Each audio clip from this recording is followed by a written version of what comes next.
नमस्कार दादा. नमस्कार.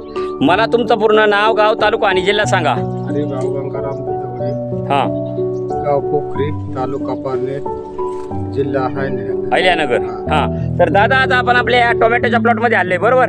हा. तर मला सांगा दादा, ही आपली टोमॅटोची व्हरायटी कोणती आहे दादा? साव.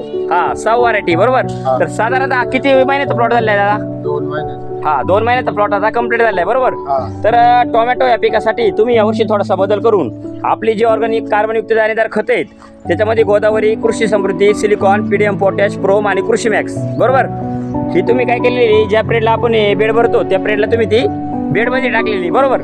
तर मला सांगा, ज्या पिरियडला तुम्ही जे आपली ऑर्गॅनिक कार्बनयुक्त दाणेदार खतं बेडमध्ये टाकल्याच्या नंतर तुम्हाला दादा याचे काय काय रिझल्ट जाणवले? म्हणजे ज्या पिरियडला तुम्ही खतं टाकल्याच्या नंतर काय काय रिझल्ट जाणवले? चांगला त्याचे फुटवा आहे. हा, त्याच्यानंतर हा फुटवा, त्याच्यानंतर हा फळं पण भरपूर प्रमाणात लागेल. आणि आता जर प्रत्यक्षात जर पाहिलं ना तर डायरेक्ट आहे ना, डायरेक्ट खोडातून खालून फुटवा आहे झाडाला बरोबर. म्हणजे डायरेक्ट खालून खोडातून फुटवा आहे आणि भरपूर प्रमाणात फुलकळी पण लागलेली, फुलांची अजिबात ड्रॉपिंग नाही, सेटिंग पण चालू आहे चांगल्यापैकी बरोबर. म्हणजे शेंडा ड्रॉपिंग नाही बरोबर. तर मला एक सांगा, ज्या पिरियडला तुम्ही ऑर्गॅनिक कार्बनयुक्त दाणेदार खतं बेडमध्ये भरली त्याच्यानंतर तुम्हाला किती दिवसाच्या नंतर याचे रिझल्ट जाण्यास सुरुवात झाली? म्हणजे ज्या पिरियडला तुम्ही खतं भरल्याच्या नंतर 9-10 दिवसाच्या नंतर चांगल्या प्रकारे तुम्हाला ते रिझल्ट जाण्यास सुरुवात झाली बरोबर.